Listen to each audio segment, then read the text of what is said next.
వేంగిరాజుల కాలంలో వెలిసిన గంగానమ్మ తల్లి అమ్మవారి ఆశీస్సులు ప్రతి ఒక్కరిపై మెండుగా ఉండాలని ఆలయ కమిటీ సభ్యులు కంచన మోహన్ రావు పేర్కొన్నారు. ఆదివారం గంగానమ్మ తల్లి అమ్మవారి సంబరాలను ఘనంగా నిర్వహించారు. ఈ సందర్భంగా కమిటీ సభ్యులు కంచన మోహన్ రావు మాట్లాడుతూ ప్రతి ఏటా ఆషాఢ మాసంలో అమ్మవారి సంబరాలను ఘనంగా నిర్వహించడం ఆనవాయితీగా వస్తుందని అన్నారు. ఈ సంబరాల్లో భాగంగా ఆదివారం గ్రామంలో మేళ తాళాలు, డప్పు వాయిద్యాలతో అంగరంగ వైభవంగా ఊరేగింపు నిర్వహించడం జరిగిందని, అనంతరం అమ్మవారికి 108 బిందెలతో అభిషేక స్నానం నిర్వహించడం జరిగిందని అన్నారు. గ్రామంపై అమ్మవారి ఆశీస్సులు మెండుగా ఉండాలనే లక్ష్యంతో ఈ సంబరాలు నిర్వహిస్తున్నామని ఈ సందర్భంగా ఆయన పేర్కొన్నారు. ఈ కార్యక్రమంలో గ్రామ మాజీ సర్పంచ్ తాత శ్రీరామ్మూర్తి, కన్నెబోయిన నాగేశ్వరరావు, రామకృష్ణ, చేకూరి సత్యనారాయణ, గోళ్ల అర్జునరావు, ఎం నాగేశ్వరరావు, శ్రీనివాసరావు, గ్రామస్తులు తదితరులు పాల్గొన్నారు.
మన పదే గ్రామంలో ఏం చేస్తున్నటువంటి శ్రీ గంగానమ్మ అమ్మవారి మహోత్సవము ఈరోజు ఉదయం నుంచి కూడా ఎంతో వైభవంగా మేళ తాళాలతో, డప్పులతో ఎంతో వైభవముగా ఊరేగింపు జరుపుకొని ఈరోజు అమ్మవారికి సద్యోతారం అనేటటువంటి నైవేద్యాన్ని సమర్పించడం జరిగింది.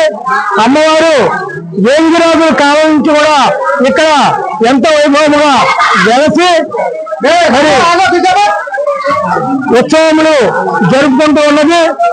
మరి అమ్మవారిని నమ్ముకున్నటువంటి వారికి పెంగు బంగారమై ఎన్నో మరి అట్లాగే పంచాయతీ ప్రెసిడెంట్ గారైనటువంటి శ్రీరామ్మూర్తి గారు, వారి తమ్ముడు గారు సత్యనారాయణ గారు, వారి బ్రదర్స్ అందరి సమక్షంలో చేకూరు సత్యనారాయణ, ఎత్తుమల నాగేశ్వరరావు తదితరుల గ్రామ పెద్దల సహకారంతో ఈ యొక్క కార్యక్రమం జరుపుకుంటున్నాము.